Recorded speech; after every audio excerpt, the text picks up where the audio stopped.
కాదు కదా, కోట్లాదిగా ఎన్నో సంవత్సరాల నుంచి తెలంగాణ బిడ్డలు, తెలంగాణ ఆడబిడ్డలు నిలబెట్టుకున్నారు ఈ పండుగని. మన తెలంగాణ భూమిని అనేక మంది పాలించినా కూడా ఎవరి పాలనలో అయినా తెలంగాణ బతుకమ్మ పండుగను బతికించుకొని ముందుకు పోయినటువంటి నేల ఇది. ఎప్పుడు మేము రికార్డులు అనుకోలే, ఎందుకంటే ఇప్పుడు కాదు, ఉమ్మడి ఆంధ్రప్రదేశ్లోనే కోటి బతుకమ్మల జాతర అని చేసి బొడ్డెమ్మ నుంచి మొదలు పెడితే బతుకమ్మ వరకు 28 రోజులు కోటి బతుకమ్మలు తెలంగాణ అంతా చేసినాం. కానీ గిన్నిస్ రికార్డ్ కోసం చేయలే, తెలంగాణ రాష్ట్రం రావాలని చేసినాం. ఇప్పుడు కూడా ప్రభుత్వం ఆ పంతాలో ఆలోచించుంటే బాగుండేది. బతుకమ్మకు బతుకమ్మ చీరలు ఇచ్చుంటే బాగుండేది. మహిళలకు ఏదైనా లాభం జరిగేటటువంటి పని చేసుకుంటే బాగుండేది. కానీ రికార్డు రావాలి, ఆ రికార్డులో ఎవరు చేసిండ్రు బతుకమ్మ అంటే గిన్నిస్ రికార్డులో రేవంత్ రెడ్డి గారు ప్రభుత్వం చేసిందని రావాలనే ఒక విచిత్రమైన వింత పోకడతోని ఈ రాష్ట్రంలో పరిపాలన జరగడం చాలా దురదృష్టకరం. మొదటి నుండి తెలంగాణ సంస్కృతి నిలబెట్టుకోవాలని పోరాటం చేసిన సంస్థ, ఆరాటపడ్డ సంస్థ తెలంగాణ జాగృతి. కాబట్టి మరి ఏదైతే కేవలం 10,000 మందితో బతుకమ్మ రికార్డు చేసి ఒక రకంగా తెలంగాణ మహిళలను అవమానించారని మేము భావిస్తా ఉన్నాం.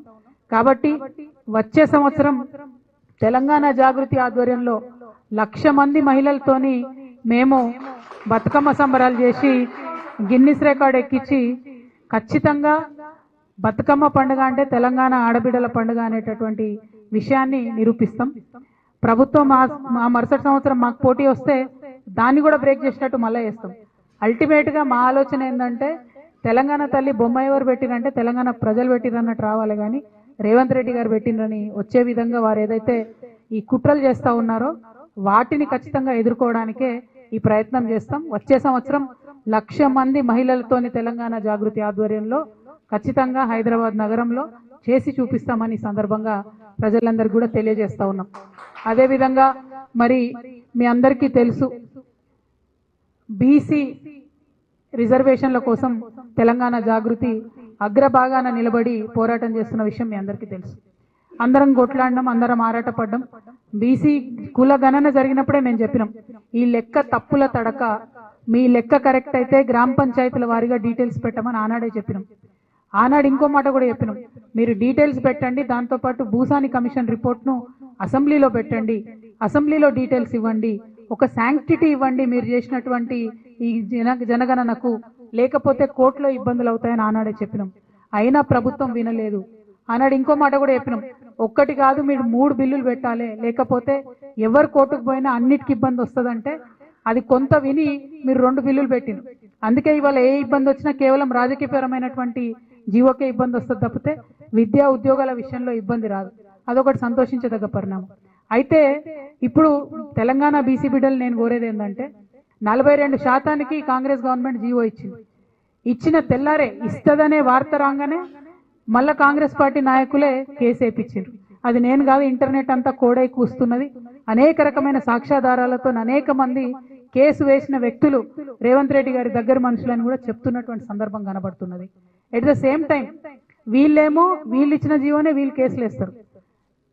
బీజేపీ పార్టీ ఏమో ఏదైతే పరిష్కారం చేయాలో, ఏదైతే గవర్నర్ దగ్గర బిల్లు పాస్ చేయాలనో, ఆర్డినెన్స్ పాస్ చేయాలనో, ఏదైతే రాష్ట్రపతి దగ్గర బిల్లు పాస్ చేయాలనో ఆ పని చేయకుండా ప్రజాస్వామ్యాన్ని అపహాస్యం చేసేటట్టుగా నిన్న ఈటెల రాజేందర్ గారు కూర్చొని ఏం మాట్లాడతారు, మీరు ఎన్నికలకు పోకండి, డబ్బులు ఖర్చు పెట్టుకోకండి, ఎన్నికల రిజల్ట్స్ వస్తే కూడా మేము క్యాన్సిల్ చేపిస్తామని చెప్తాడు. ఈటెల రాజేందర్ బీజేపీ పార్టీ ఏమన్నా కోటా అండి? జడ్జిల వీళ్ళేమన్నా అంటే వీళ్ళ ఉద్దేశం ఏంది? మంచి ఉద్దేశం అయితే కాదన్న విషయం ప్రజలకు అర్థమవుతుంది. ఇవాళ ఎన్నికలు జరిగితేనట వీళ్ళు పోయి కోట్ల క్యాన్సిల్ చేపిస్తారట. అసలు బిల్లు ఇవ్వాల్సిందే మీరు కదా, రిజర్వేషన్ ఇవ్వాల్సిందే మీరు కదా. ఎంత ద్రోహపూరితమైన మాటలు మాట్లాడుతున్నారు, ఎంత మోసపూరితమైన మాటలు మాట్లాడుతున్నారు. ఇవాళ ఈటెల రాజేంద్ర అన్న గారిని భారతీయ జనతా పార్టీ నేను డైరెక్ట్గా ఒకటి అడుగుతా ఉన్నా, ఇదేనా మీ పార్టీ వైఖరి? ఇదేనా బీసీల పట్ల మీకున్న చిత్తశుద్ధి? ఇది మీ అఫీషియల్ స్టాండా? మీ అధ్యక్షుడు చెప్పిండా? మీ అధ్యక్షుడేమో జీవన్ స్వాగతిస్తున్నా అంటాడు, ఈటెల రాజేంద్ర గారేమో బయటకు వచ్చి, ఆయన మెంబర్ ఆఫ్ పార్లమెంట్, ఆయన బయటకు వచ్చేమో ఏం మాటలు అవి? ఒక ఉద్యమకారుడు, బీసీ బిడ్డ, మీకు ఎంత బాధ్యత ఉండాలి? ఎట్లా మాట్లాడతారు మీరు అట్లా? ఈటెల రాజేంద్ర అన్న గారు తక్షణమే క్లారిఫికేషన్ ఇవ్వాలి. అంటే ఇది ఏం కుట్ర? ఒక పక్క కాంగ్రెస్ పార్టీ ఏమో జీవో ఇస్తుంది, ఇంకో పక్క జీవోని అడ్డుకోవడానికి వాళ్ళే కోర్టుకు పోతారు, ఇంకొక పక్క ఎలక్షన్ వస్తుంది అనేటటువంటి సంబరంలో కనీసం చాలా చోట్ల బీసీలకు అవకాశం వస్తుందని అనుకుంటుంటే మీరు ఎన్నికలకోకండి, మీరు ఖర్చు పెట్టుకోకండి, మేము కోర్టుకు పోతామని చెప్తారా? మీరు ఏం పార్టీ మీది? మీరు కేంద్ర ప్రభుత్వంలో పరిపాలన ఉన్నారు, ఎట్లా మాట్లాడతారు? కోర్టులకు జడ్జిలకు మీరు ఎట్లా ఇస్తారు ఆర్డరు? ముందే మీరు ఎట్లా చెప్తారు ఈ విషయం?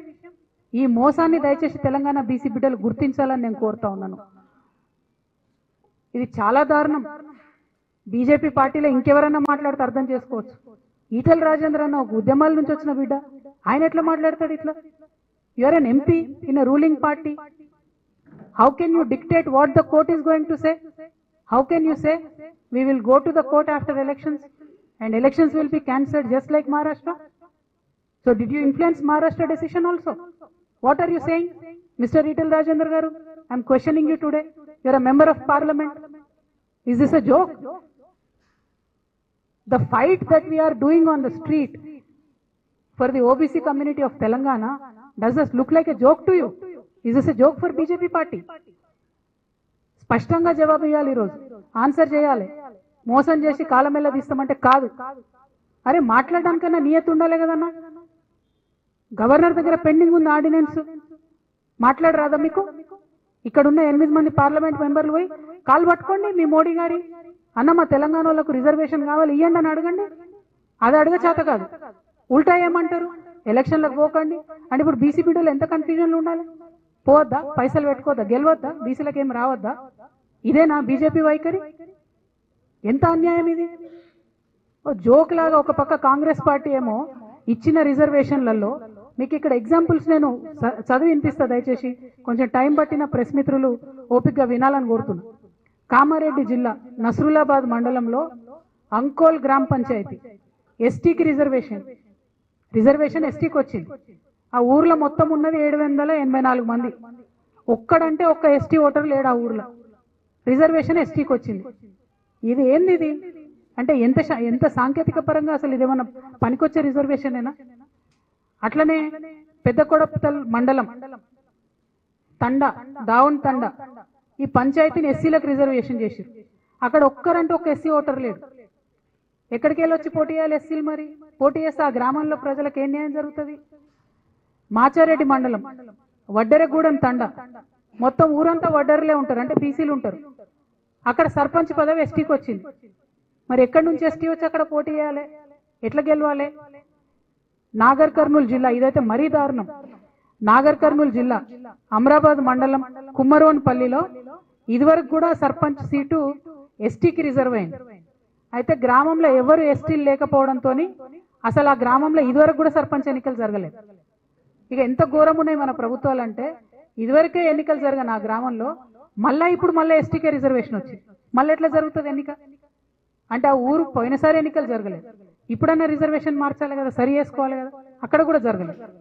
ఇక నల్లగొండ జిల్లా చింతపల్లి మండలం తక్కెలపల్లిలో ఎస్టీ ఓట్లు 2 ఉన్నాయి. అక్కడ ఎంపీటీసీ స్థానాన్ని ఎస్టీకి ఇచ్చారు, ఇంకో 2 వార్డులను కూడా ఎస్టీకి ఇచ్చారు. ఇద్దరే ఉన్నారు, 3 ఎస్టీ రిజర్వేషన్లు ఇచ్చారు. అంటే ఇది ఏం కుట్ర? ఇదేం పద్ధతి? ఇందుకోసమే మేమేం అడిగినామంటే, మీరు గ్రామ పంచాయతీల వారీగా డీటెయిల్స్ పెట్టండి, జనాభా వివరాలు ఇవ్వండి.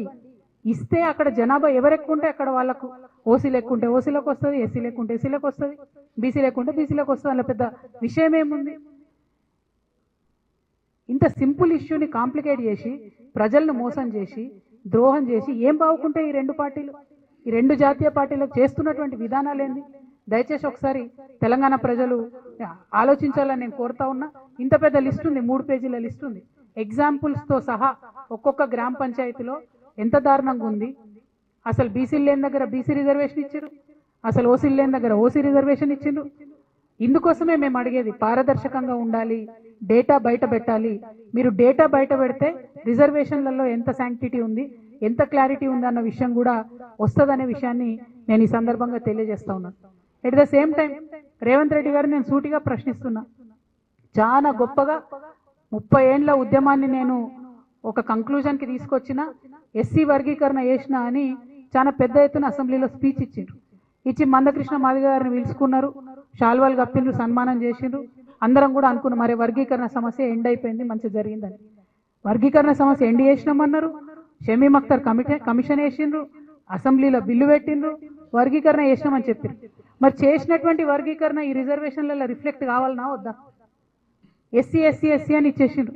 అంటే ఎస్సీల మాదిగలకు ఎన్ని ఇస్తారు, మాలలకు ఎన్ని ఇస్తారు, ఉపకులాలకు ఎన్ని ఇస్తారు?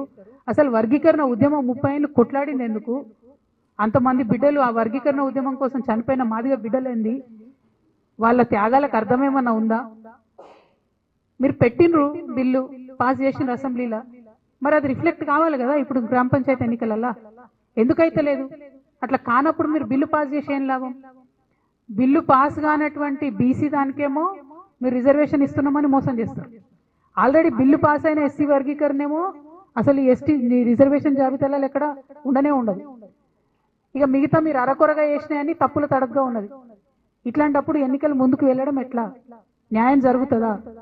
ఈ విషయాన్ని దయచేసి ప్రజలు గమనించాలి. మేము తెలంగాణ జాగృతి నుండి ఒకటే డిమాండ్ చేస్తాం, ఇప్పటికి కూడా ఒకటే డిమాండ్ చేస్తున్నాం. మీరు గ్రామ పంచాయతీల వారీగా మీరు చేసిన కులగన్ను బయట పెట్టండి. పెడితే ఆ రిజర్వేషన్లు ఇవి కంపేర్ చేద్దాం, తెలిసిపోతుంది ఏం జరుగుతుంది అన్నది. దాన్ని బట్టి నెక్స్ట్ అంశం కూడా ముందుకు తీసుకెళ్లొచ్చు. ఇవాళ భారతీయ జనతా పార్టీ మీద అత్యధికంగా బాధ్యత ఉన్నది. మీరు బీసీ బిల్లు పాస్ చేస్తారా చెయ్యరా? ఎస్ నో చెప్పండి అంతే. ఈటెల రాజేంద్ర గారు బీసీలకు తక్షణమే క్షమాపణ చెప్పాలి.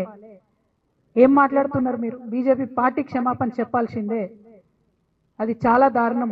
ఒక బీసీ బిడ్డగా, ఒక ఉద్యమ బిడ్డగా మీరు బీసీల పక్షాన నిలబడాలి. అవసరమైతే బీజేపీ పార్టీలో కొట్లాడండి రాజేంద్ర అన్న, మీరు కొట్లాడన్న రిజర్వేషన్ తీసుకురండి. అంతేగాని మీరు బీసీలనే కన్ఫ్యూజ్ చేసేటట్టు పోటీయే చేయకండి, డబ్బులు వేస్ట్ చేసుకోకండి.